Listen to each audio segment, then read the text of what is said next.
You know, my first wife died from eating poisonous mushrooms.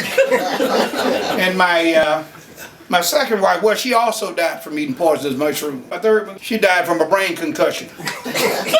Wouldn't eat the damn mushrooms. How's everybody feel tonight?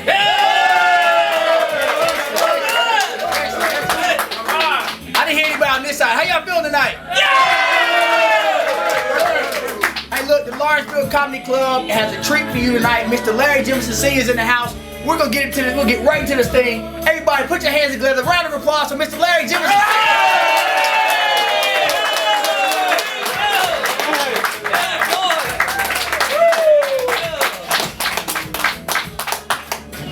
Good evening, everybody. Hey, listen, before I get into this thing, I want to get some housekeeping stuff out of the way. Did anybody lose 5 $20 bills wrapped up in a big black rubber band? I see one hand goes over. Jason, well, we found the rubber band. Listen, my comedy, like I tell people, sometimes I don't think it's the funniest comedy in the world, but I think it is fairly humorous because I talk about people that I know.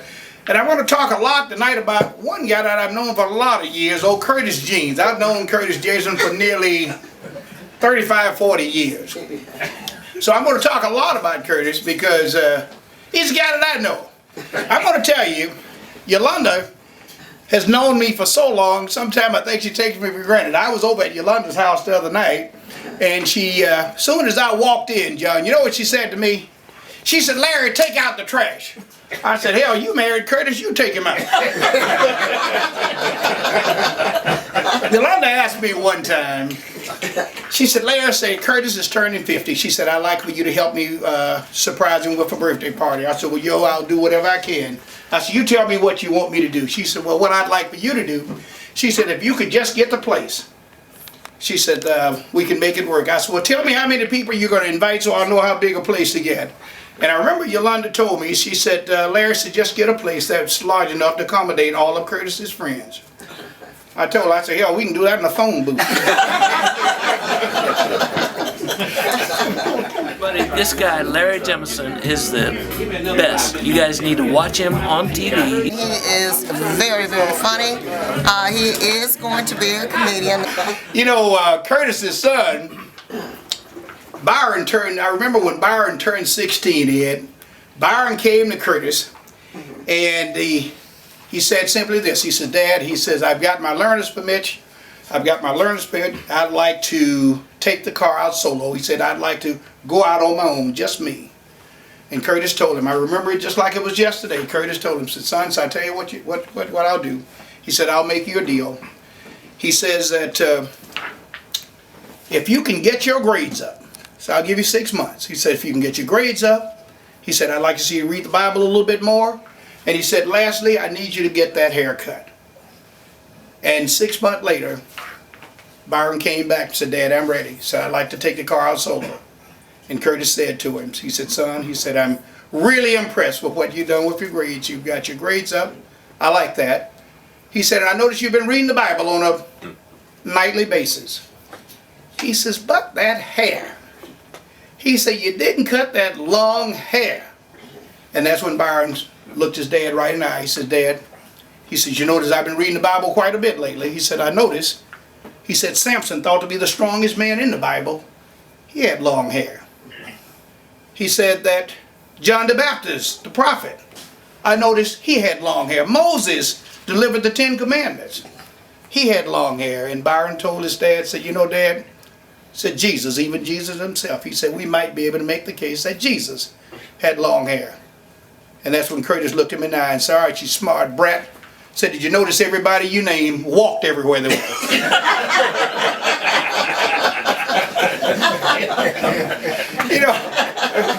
You know, Jason, Curtis came over to talk to me the other day, and I thought he was coming to talk about economics, Karen, because, and then he got just a bit nostalgic. He told me, he said, "You know," I thought it was an economic conversation. He told me, he said, "You know," he said, "years ago," he said, "my mother would give me $2. He said, I could go to the grocery store. He said, you could get 5 pounds of meal, 10 pounds of flour, 10 pounds of sugar, 10 pounds of coffee." He said you could get 2 bunches of greens. You could get a head of cabbage. He said you could get a couple of watermelons. He said you could get a side of beef. He said you could get 10 pounds of bacon. He said you could get 5 slabs of ribs and at least 6 steaks. He said you can't do that nowadays. He said they got video cameras all over this.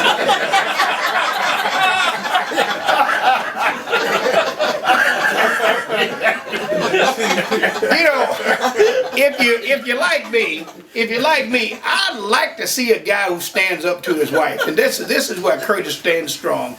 We were at a Christmas party, Karen, one night. Never will forget this. It got to be about 2 in the morning, and Yolanda came over to Curtis right in front of the boys. She said, Curtis, she says 2 in the morning, and said, you've been drinking heavily. She said, it's time for us to go, and you've been drinking. She says, I'm driving. And what I liked about Curtis, he looked her right in the eye, and right in front of the boys said, let me tell you one thing. He said, I paid a note on that car. He said, when we leave here, I'll be under the wheel. And you know, Ed, it just makes you feel good to see a guy brace up, and all the guys, but you know, it just made everybody feel good. Well, the way I heard it, Karen, they got to within 15 minutes of home, and Yolanda screamed out. She said, Curtis, you're on the wrong side of the road. Curtis said, hell, I thought you were driving.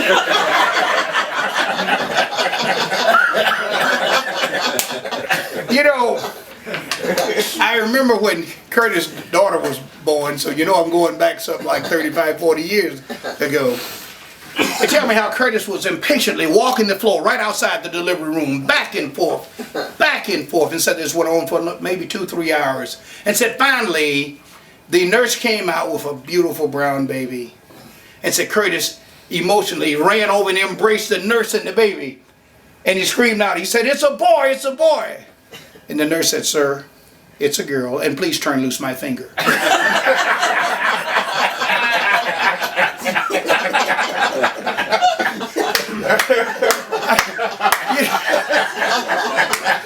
You know, I was talking with John Walsh just today, and I was at Heather would like to know this, but here's what John and I had this conversation. I asked John if the word finished and complete were one and the same. I wanted to know if finished and complete were synonyms, that they mean the exact same. And John told me that he thought that they were, but John, I gave it a little bit more thought. You know, when you think of finished, Karen, and complete, they're not the same. I'll tell you why. Look at it like this. If you married a white woman, you can consider your life complete. If you marry the wrong woman, you can consider your life finished. But then if the right one catches you with the wrong woman, you can consider your life completely finished.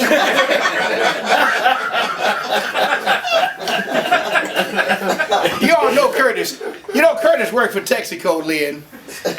And he was angry with his boss, and I'll tell you exactly what the boss said. The boss simply said to Curtis, he called Curtis in and told him, said, Curtis, he said, from now on, I'm going to pay you what you're worth. Curtis looked him in the eye and told him I can't live off that. I just love watching Larry. He's always high-spirited. You never leave unsatisfied. It's just awesome. I thought I was having a dream looking at Richard Pryor up here, but it was clean. But my man brought it. He brought it every single time he was up here. Had a fantastic time. Guys, you don't know what you missed. The next time it come out, you need to be here. I'm telling you, you need to be here.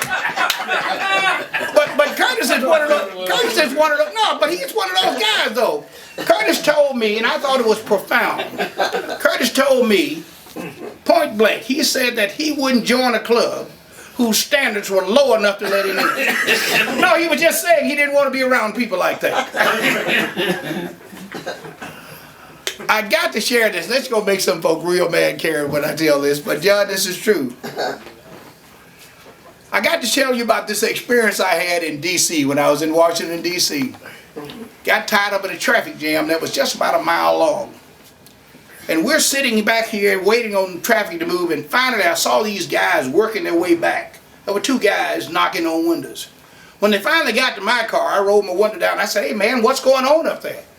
So the guy said, well listen, he said that some guys have kidnapped all the Republican members of Congress and said if they didn't get a $20 million ransom by midnight tonight, they were going to dash them with gasoline and burn them up. So I asked the guy, so what are you all doing? He said, well, we're taking up a donation. I said, oh, okay. He asked me, so well, would you give? I said, yeah, I'll give. What's everybody giving? He said, about 2 gallons.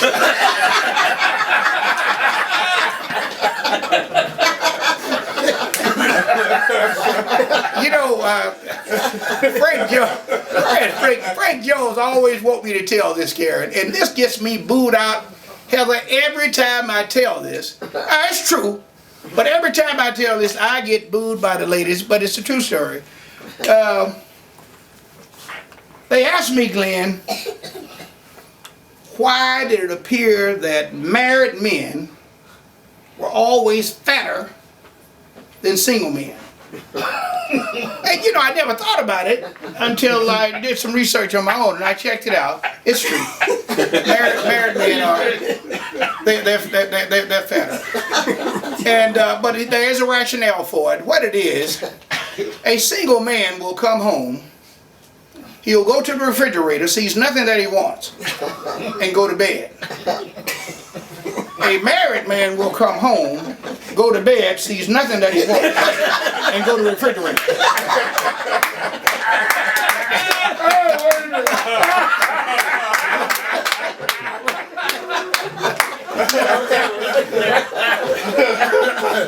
Lynn, you've never been to Curtis's house, but I tell you, if you've ever been there, you know what I would direct you to. The most interesting thing in Curtis's house to me is in the downstairs bathroom. Curtis has a sign in the downstairs bathroom, and the sign simply says, please don't throw cigarette butts in the commode. It makes them hard to light. Now really, I might mention this, because I know this is for the church and it may be, but now I'm just telling the truth. I was riding down the expressway I was running about 95 miles an hour. When the policeman pulled me over, he pulled me over and he simply said, he said, sir, I clocked you in excess of 90 miles an hour. He said, you give me one good reason, you're running down the expressway this fast. He says, I'll give you a warning and let you go. I said, 6 months ago, my wife ran off with a state trooper. When I saw your light in the rearview mirror, I thought it was him bringing her back.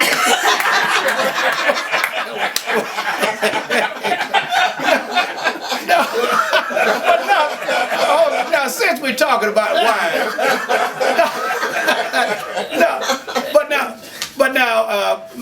you know, you all know Twiggy. Twiggy is my 4th wife. And, you know, my first wife died from eating poisonous mushrooms, and my second wife, well, she also died from eating poisonous mushrooms. You want to know what happened to my third one, Glenn? What happened? She died from a brain concussion. Wouldn't eat the damn mushrooms. I had to take out the Realistically, idealistically. Yeah. I can't. Well, it's a church. It's for a church. It's church. Yeah, it's for a church. Glenn want me to tell him about that. I can't tell that for that reason. I might be able. I don't know if I remember this, but I remember when Curtis was getting ready to retire, which was just a few short weeks ago. Curtis said he had started having dreams about retiring, and said he dreamed that he was talking to his maker. And Curtis said that the Lord told him, said, Curtis, if you've lived a fairly exemplary life here on earth, said, I'll grant you one wish. And Curtis said that he told the Lord that he would like to take a trip to Hawaii. And he said that in his advanced age, he had developed an unhealthy fear of flying. So he told the Lord, he said, Lord, I'd like for you to build me a bridge from California to Hawaii. He said that span would run from Los Angeles to Waikiki. And the Lord said to Curtis, he said, to do that, he said, I'd have to knock holes in the ocean floor. He said, I'd have to bring in steel, mortar, and cement. He said, Curtis, can you come up with anything? And Curtis said, Lord, that maybe I was just a bit ambitious. He says, I tell you what, forget that. He said, I'm going to be retiring soon and going to be spending a lot of time with Yolanda. He said, if you could just give us a recipe to get along, just give us something that would allow us to coexist, something that would keep us from killing each other off. And the Lord said to Curtis, about that bridge, Curtis, there'll be 2 or 4 lanes.